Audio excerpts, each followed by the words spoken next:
This is Larry Wheels. Inhuman strength, elite muscle mass, and this for some reason.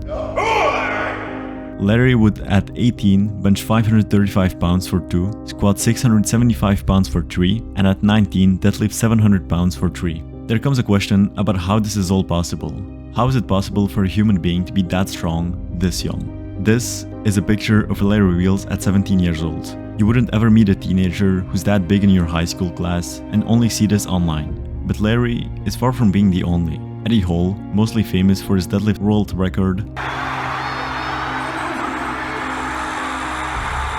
looked like this at 16. 4 times Mr. Olympia champion Chris Bumstead looked like this at 18, and Lee Priest looked like this at 17. Those genetic phenoms who made it to the world stage weren't exactly a surprise. Looking at their physiques early on, it could be expected from them to go very far.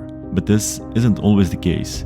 Kaylor Woolam, at only 16, deadlifted 445 pounds at a weight of only 132 pounds, looking like this.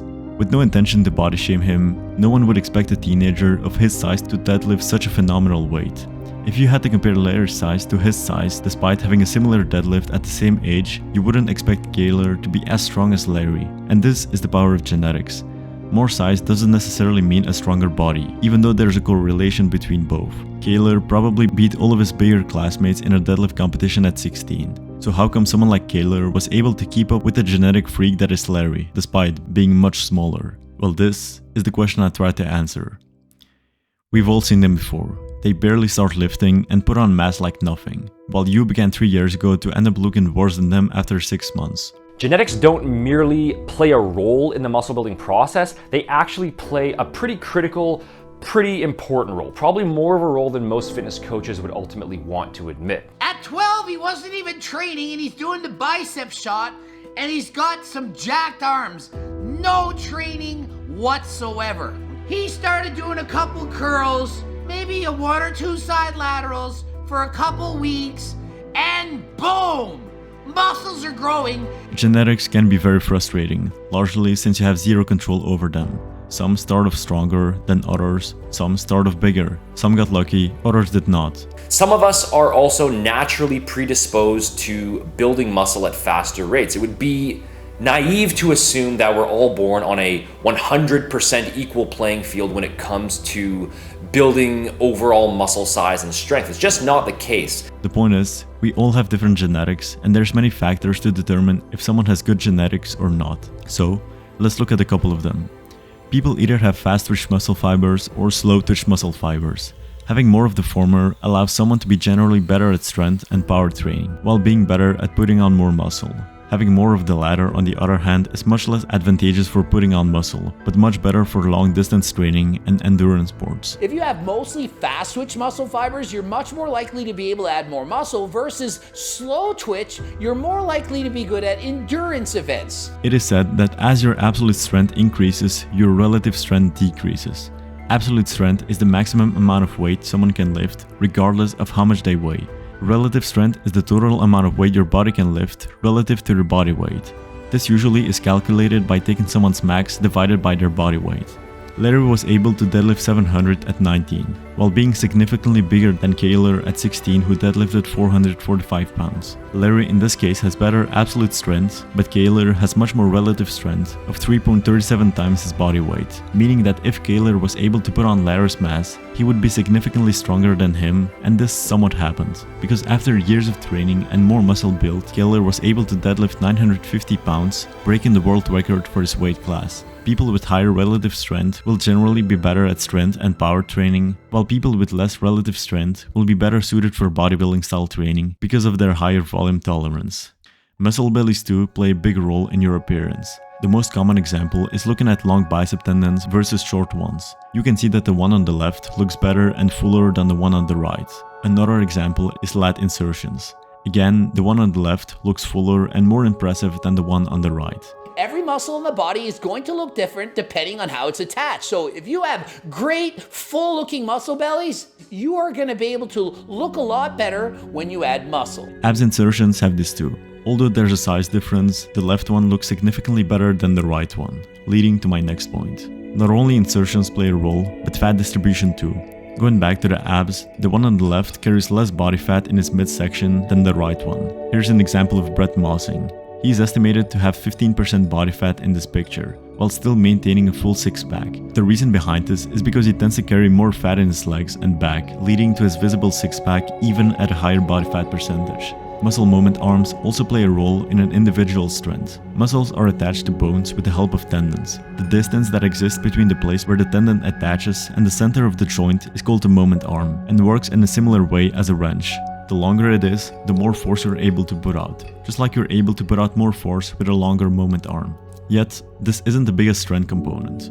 Anthropometry is likely the most important component for strength. This is the science that defines physical measures of a person's size, form, and functional capacities. Let's look at the bench press. The ideal proportions would be to have short arms, which could partly explain why Tristan Lee or Greg Doucette have such an impressive bench press. On the other hand, for a deadlift, it is more optimal to have longer arms, a shorter torso, and shorter legs, as it reduces the distance you have to travel. In powerlifting, if you have really long arms, probably going to be a good deadlifter, but bad on the bench press, and vice versa.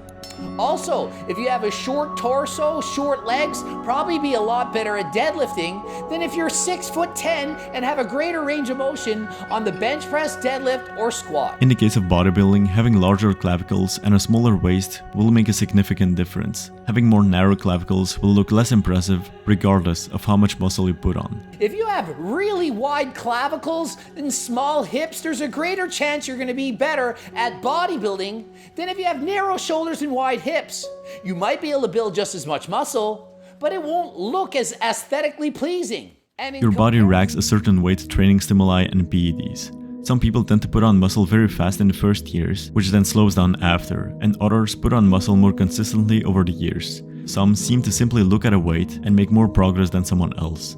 As for PEDs, some people barely improve with low doses, but blow up with slightly higher doses, and others have enough with very low doses, but don't seem to make more progress with higher doses. Some people respond much more favorably when they take PEDs. You take two people, they give them the same cycle, one gains 10 pounds, the other only 5. Why? Because one person responds better to the PEDs they were given. Those are simply a fraction of the genetic components that play a role in strength and size, and it would be impossible to list them all. Others include mental strength, which has a genetic component. Certain people are born able to push harder than others. The ability to withstand injury. If you're in the gym training, you're tearing your pec, your biceps, you're not going to be able to get very big. While on the other hand, somebody like Brad Castleberry can train with really heavy weights with poor form and never seems to get injured. If you're one of those people, there's a greater chance you're going to be able to build more muscle. Muscle cell size, number, and satellite cells, which are responsible for the ability of muscle tissue to regenerate,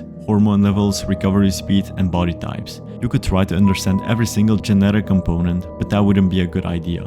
It's easy for someone to blame their bad genetics and quit because of it, without realizing that most people have decent genetics, with which they can achieve great results with years of consistent and optimized training. Only a very small percentage have either terrible genetics or excellent genetics, but all that gets shown are the excellent genetics, and it's easy to start comparing to that very small percentage of people.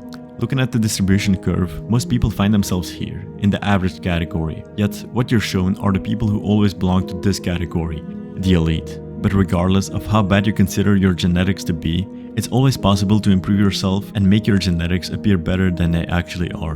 By optimizing the work you put in with diet, training, and overall lifestyle over the decades, it's very much possible to move up 2 categories like Greg Doucette claimed. No matter where your genetics fall, no matter how horrendously awful they are, you can still improve. But the difference is, you can only improve by so much. And so if you have the worst of the worst genetics, you can improve by 2 categories. And so no matter where your genetics fall, you can improve by 2 genetic categories. Anybody out there who has at least somewhere around average genetics, give or take, okay, with the proper program in place and enough hard work and consistency over the long term, they can still achieve what would be considered to be an impressive physique. So don't let this discourage you. No matter what, focusing on bad genetics is never a good way to approach it. In Stoicism, it is said to focus on the parts of life you can control and avoid those you cannot control, which is very true here.